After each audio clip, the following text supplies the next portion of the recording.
ઘણા બધા લોકો માને છે કે મેથીને સૂકવીને કસૂરી મેથી બનાવે છે, જો કે આ તદ્દન ખોટું છે. નમસ્કાર દર્શક મિત્રો, ખબર છે .com પરથી હું દ્રષ્ટિ આપ સૌનું સ્વાગત કરું છું. મિત્રો, ઘરને રસોડાની અંદરના મસાલાઓ આપણે ઉપયોગમાં તો લઈએ છીએ, પરંતુ ઘણીવાર એવું બને છે કે આપણે એનો યોગ્ય ઉપયોગ અથવા તો એનું નામ શા માટે પડ્યું તે જાણતા નથી હોતા. આવામાં જ એક મસાલો એવો છે જેનો અર્થ તમને નહીં ખબર હોય. તો દર્શક મિત્રો, ઘણીવાર સ્ત્રીઓ શિયાળાની ઋતુમાં ઘરે સસ્તામાં ઉપલબ્ધ મેથીના પાનને લાવીને સૂકવે છે. હવે આખું વર્ષ આ દરમિયાન સરળતાથી સંગ્રહિત કરી શકાશે. આને આપણે શું કહીએ છીએ? દર્શક મિત્રો, આજે આપણે વાત કરીશું કસ્તુરી મેથીની. તો કસૂરી મેથી વિશે તમે બધું જ જાણતા હો એવું જો તમને લાગતું હોય તો આ ખોટું છે.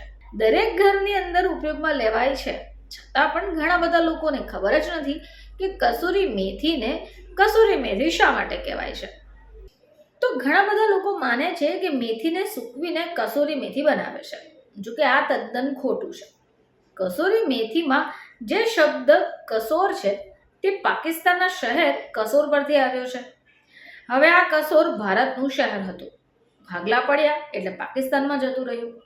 તો પંજાબ અને રાજસ્થાનના ઘણા બધા વિસ્તારોમાં મેથીની ખેતી થાય છે.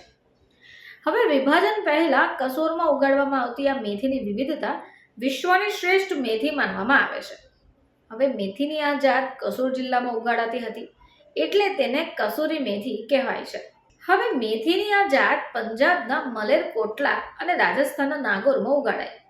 ખેતીની અદ્યતન સંશોધનને કારણે વિશ્વની શ્રેષ્ઠ અને સુગંધિત કસૂરી મેથી આપણા દેશમાં ઉગાડાય છે. હવે આજે રાજસ્થાન દેશમાં કસૂરી મેથીનું સૌથી મોટું ઉત્પાદક છે. મિત્રો, કસૂરી મેથીના ઘણા બધા ફાયદા પણ છે, કારણ કે એની અંદર ઘણા બધા હાજર પોષક તત્વો છે, જેમ કે calcium, fibre, protein, iron, vitamin, જે આપણા શરીરને ફાયદાકારક છે. હવે આ કસૂરી મેથી જે આપણે ઘણા બધા શાકોમાં ઉપયોગમાં લઈએ છીએ એના ફાયદા પણ છે, કારણ કે કસૂરી મેથીમાં ફાઈબરનું પ્રમાણ વધારે છે, જે વજન નિયંત્રિત કરે છે. કસૂરી મેથીના ફાઈબર ઓવર ઇટિંગને રોકશે, સાથે શરીરને ડિટોક્સ પણ કરે છે. આ સિવાય જો માતાનું દૂધ વધારવું હોય તો કસૂરી મેથી ખાવાની સલાહ આપવામાં આવે છે. તો દર્શક મિત્રો, કસૂરી મેથી આપણે ઓળખીએ તો છે, પરંતુ આ કસૂરી મેથીમાંના કસૂરીનો અર્થ આ છે. જો કે ઘરે સૂકવીને જે આપણે બનાવીએ છીએ તેને કસૂરી મેથી નથી કહેવાતી. તો આ છે હકીકત, જે ઘણા બધા લોકોને કદાચ ખ્યાલ પણ ન હોય. ફરીથી તમારી સમક્ષ હાજર થઈશું, ત્યાં સુધી જોતા રહેજો ખબર છે .com.